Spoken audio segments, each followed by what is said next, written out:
Hello and welcome to a special edition of Valley View News. I'm Amanda Alvarado. Due to an increased number of COVID-19 cases in Los Angeles County, CSUN ended all in-person classes. That affects our newscast because the university is 100% online. As a result, we are presenting an interesting series of stories for the next half hour. They include stories about music therapy, about how plastic is endangering the ocean, the push for diversity in Hollywood, and the first report Liliana Ramirez tells you about a young woman who started a sweater business in honor of her grandfather. Madison Cruz started her own business, Sweater Weather. We've shipped all around the world. At just 14 years old. We've sold to Germany and Austria. She says she's honoring her late grandfather by selling some of the items he once sold in his stores. He imported apparel from South America to sell in Los Angeles. I went to Melrose back in January, and I noticed that everything was kind of coming back in style, like this funky, 80s. Madison's grandfather's most popular items were the vintage Peruvian sweaters. He worked with a team of designers to make them. Once her grandpa retired, more than 1,000 sweaters were put in storage. Many are now in her garage. Mark Cruz is Madison's dad. She took the initiative on herself. She did it all on her own and brought the whole idea and the concept herself. Madison wants to make money and donate some to the Alzheimer's Association. Her grandfather passed away after suffering from Alzheimer. Madison wants to bring more awareness to the disease. We package all of our orders with a handwritten card on our story and where you can find everything. And I write a thank you and how the portion of the proceeds goes to the Alzheimer's Association. Madison plans on incorporating vintage jeans from the 80s to her company. The jeans also belong to her grandfather. In Santa Clarita, I'm Liliana Ramirez reporting for Valley View News. In order to be considered for an Oscar Best Picture nomination, soon films must include underrepresented groups. 5 years ago, the hashtag #OscarsSoWhite went viral after all acting nominations went to white actors. I hope they appreciate the qualification of the person, not the way they look or the way they speak. Movie makers will have to submit a confidential inclusion standards form. Most films are green-lighted or approved about 2 years before they're released. The Academy's new rules start in 2024. I think that multiculturalism is remarkably important because of the fact that we are the most multicultural country on the planet. The rules apply to positions in front of and behind the camera. A film must meet 2 out of 4 requirements. Also, there are categories that cover gender, sexual orientation, and disabilities. I'm unfortunately and fortunately the only African American or person of color on this show I'm working on. So it's being talked about. It's believed that the changes will encourage new kinds of movies, and films won't be Oscar eligible if they don't meet the inclusion guidelines. Reporting in Hollywood, I'm Ava Lang.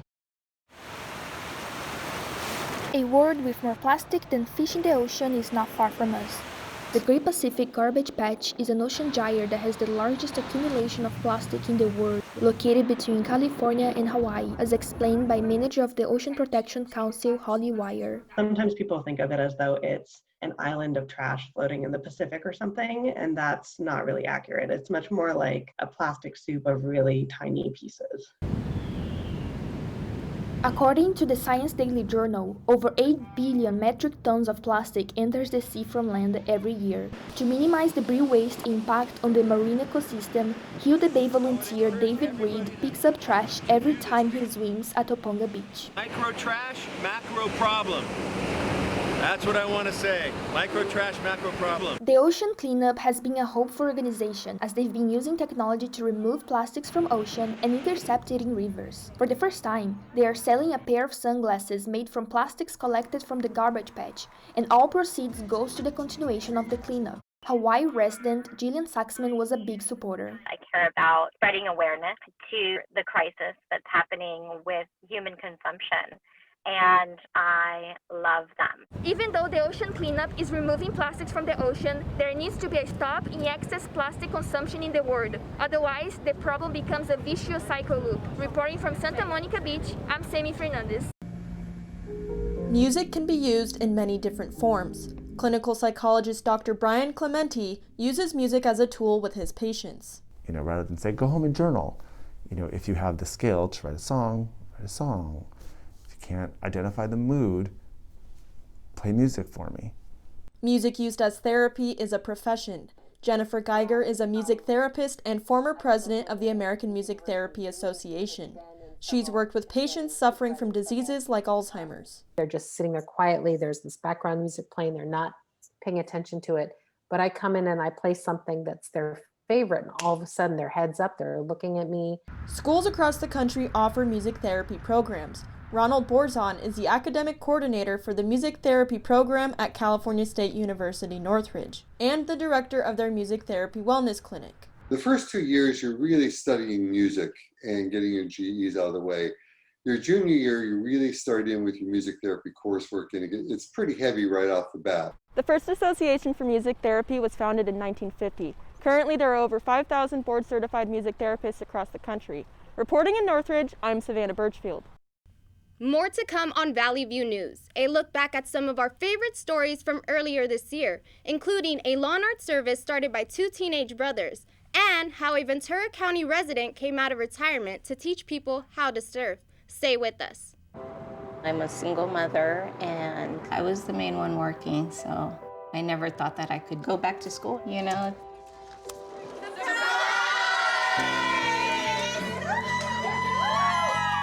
My sister, my mother, everybody wanted to help me with my kids. I could not have gotten my diploma without my family. Find free adult education classes near you at finishyourdiploma.org. It's fine that other people like you. It's more important that you like yourself. And I'm comfortable with every part of me.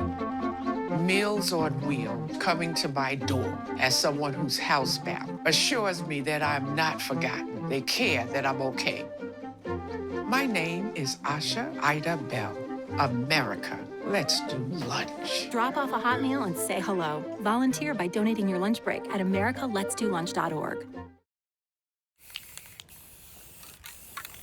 Spray painting the lawns of strangers is unconventional work, but Monrovia teen Zachary MENLOVE and his younger brother Joshua turned it into a thriving COVID-19 business called LA Lawn Art.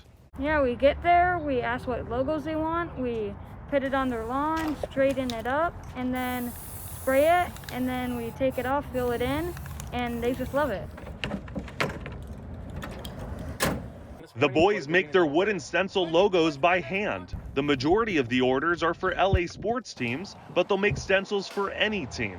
They are even willing to do stencils not associated with sports. I like doing sports a lot just because it's like helping people rep their teams and stuff. But I will do Christmas and just other holidays. The brothers say they save their money and donate it to charitable organizations. In October, they donated to breast cancer research. Their father, Ryan MENLOVE, says he's proud to see them give so willingly. If they can learn to be giving and give back, there's nothing more I could want for my boys to work hard and learn to be giving. Zachary says the best part of the business has been seeing their customers' reactions. I am beyond excited, to be honest. I don't want it to go away. I'm going to tell my gardener, don't touch my lawn for a while. And when it does, I probably will have them out here again. Despite the negativity surrounding the coronavirus pandemic, the MENLOVE brothers are taking this opportunity to spread the love of LA sports to everyone. Reporting from Covina for Valley View News, I'm Ryan Ketchum. Ready, 1, 2, 3. There. Now stand up. So much easier.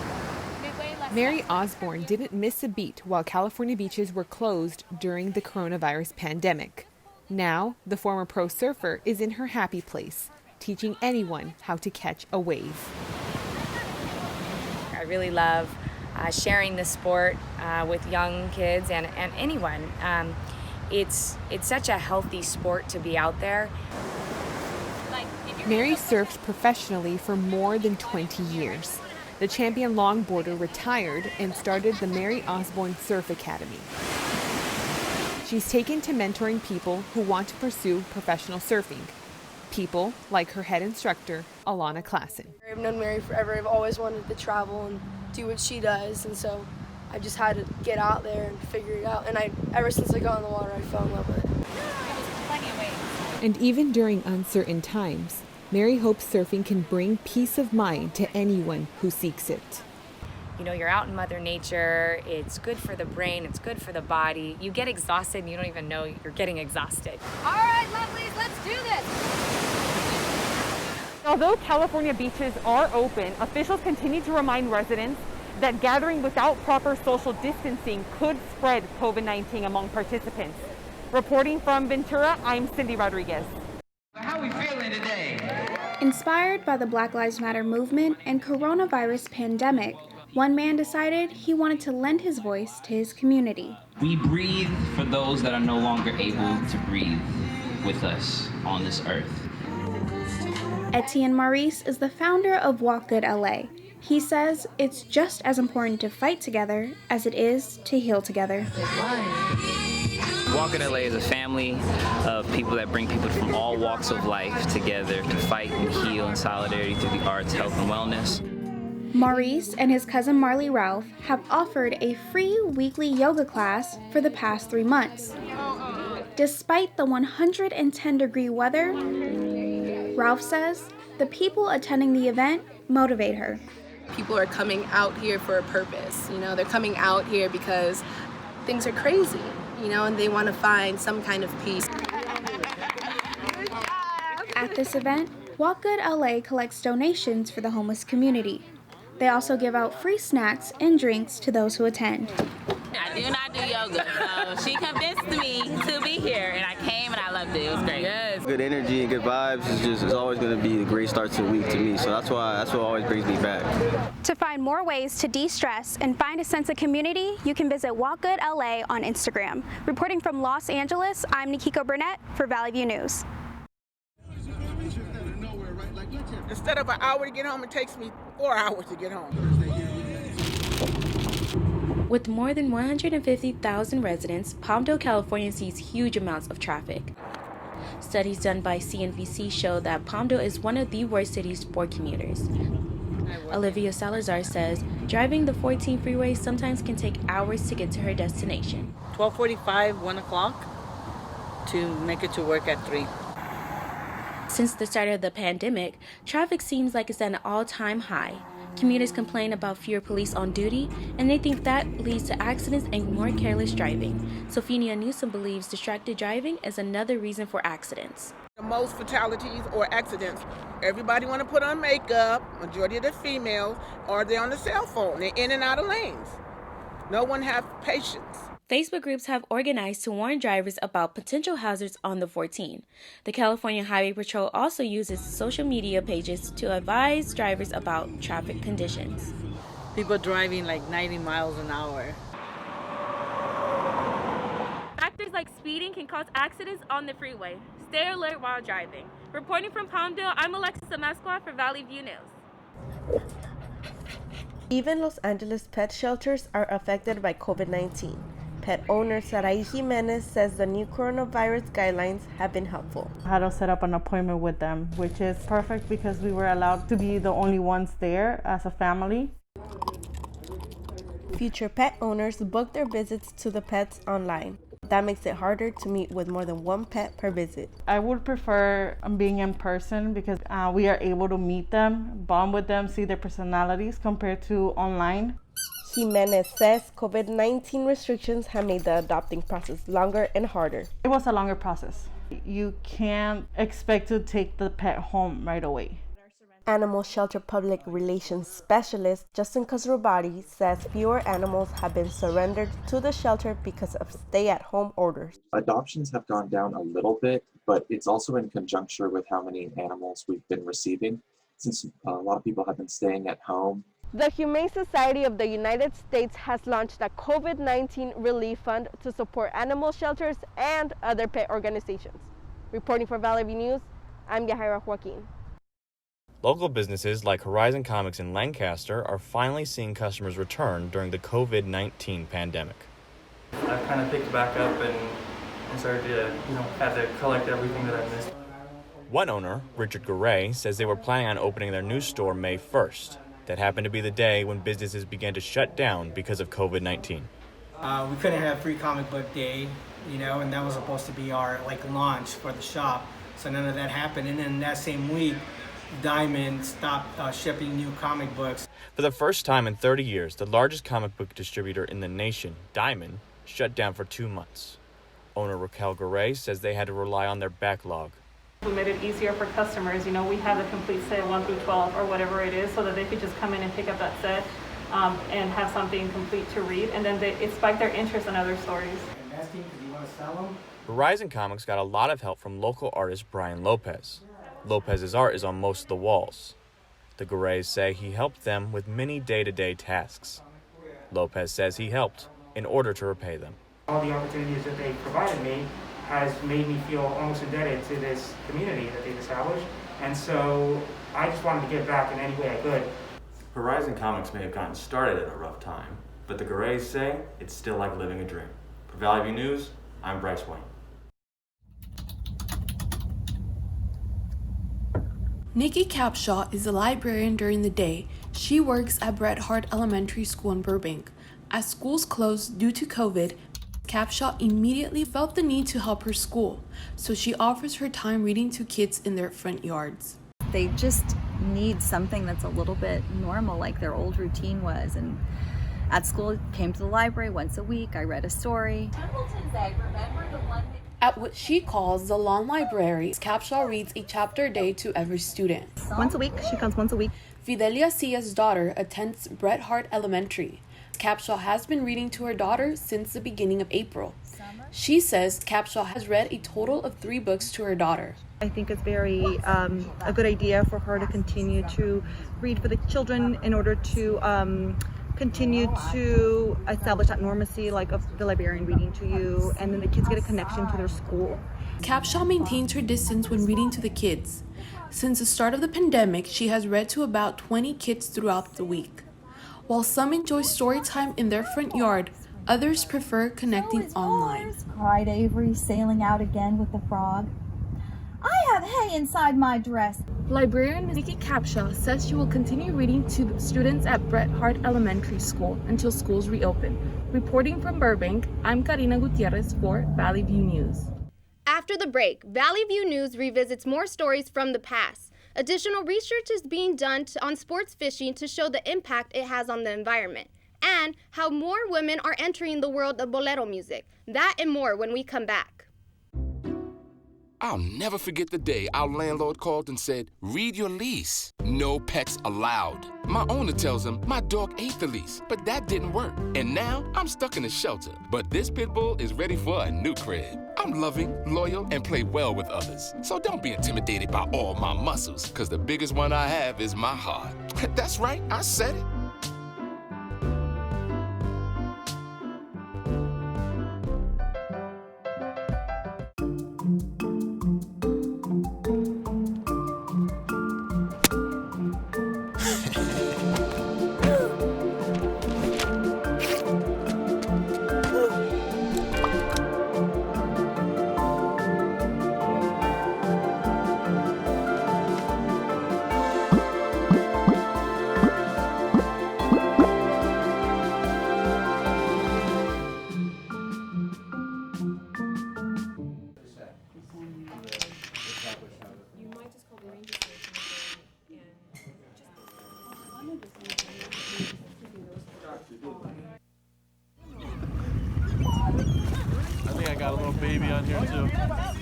Sports fishing is a thriving business with a $4.6 billion impact on California and employs over 33,000 people. But is it good for the environment? Absolutely, because there's a limit on fish that you catch. But a study in Scientific Reports shows that 46% of trash accumulated by the Great Pacific Garbage Patch comes from fishing gear.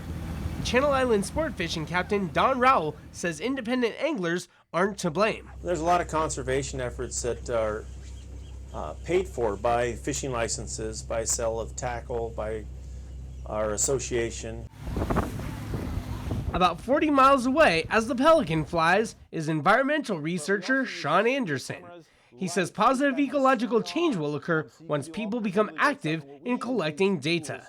He says the more people go fishing, the more people will learn about the environment. I really, really hope people get out and about and do stuff.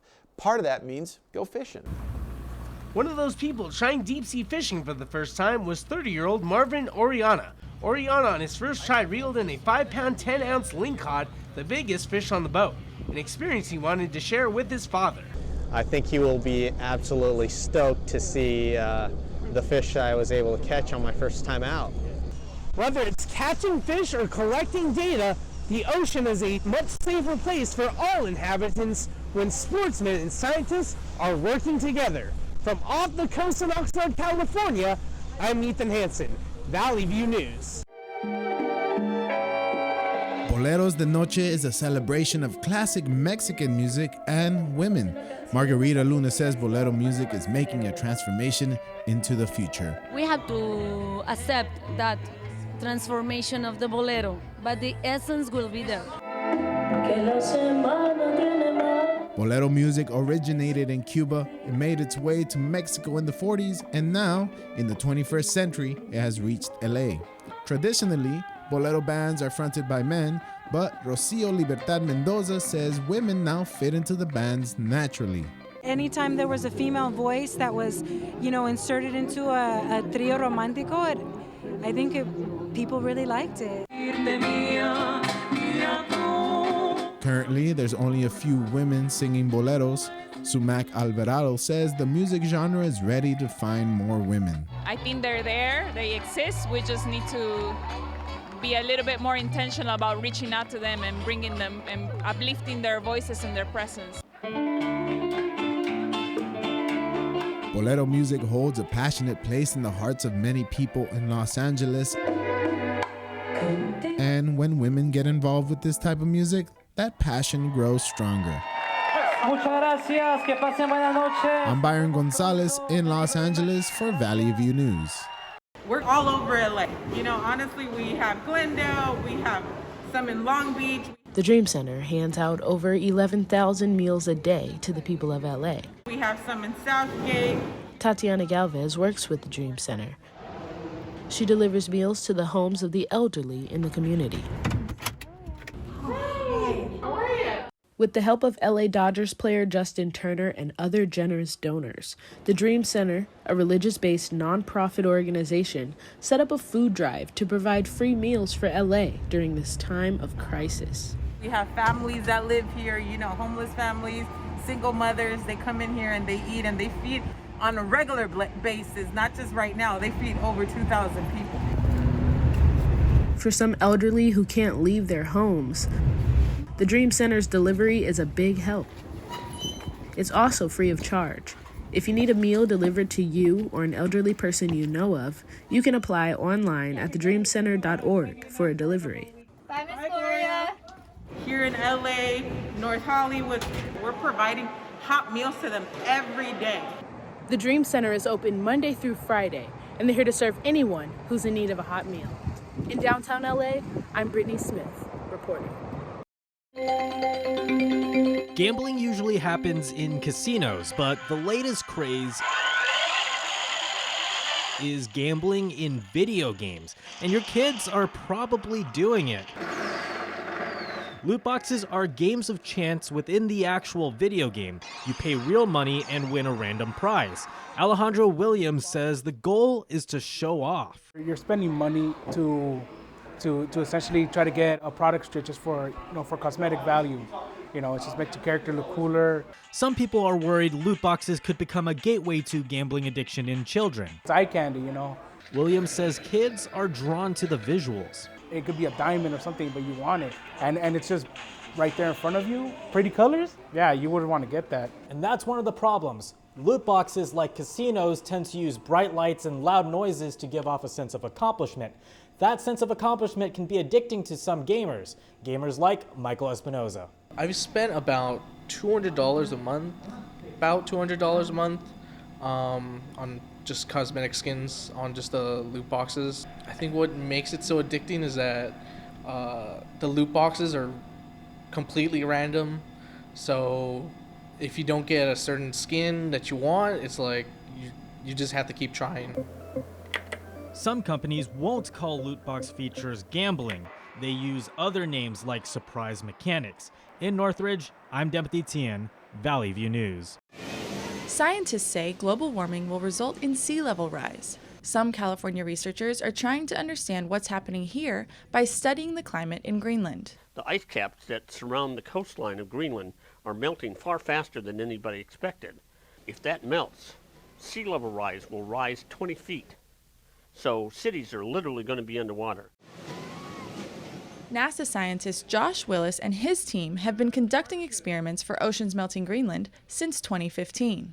The idea behind it is that we're using airplanes to fly around and try and answer the question, how much are the oceans melting away at the ice from the edges, as opposed to the air melting it from above? The scientists at NASA are combining their research with virtual reality to create a more realistic experience for people who are unaware of the actual danger posed by climate change. Creating this type of 3D image takes a lot of equipment. 41 cameras, just like this one, hooked up to 14 different rigs, all filming the same thing at the same time. This is how virtual reality films are made. These cameras allow audience members to virtually stand on and explore the ice caps and the inside of NASA's research planes.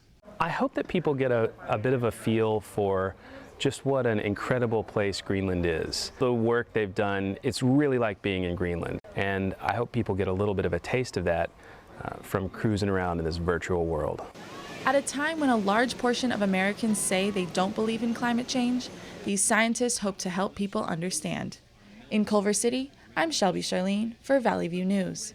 1, 2, 3, 4. Sylvia Davis has been teaching at Canoga Park Senior Citizen Center for 8 years. She says her students come for fun, exercise, memory, and socializing. It gives them a variety of dances to do, and not only does it just exercise, they always say, oh, I come for the exercise, but they really come for more. It's just a social thing. Sometimes I feel like I need a whistle because they're all talking. Hey, we have a class here. You paid for a class here. The dancers average in age from 60 to 80. Dancer Phyllis Steinbrenner is the veteran of the group. She's 91 years old.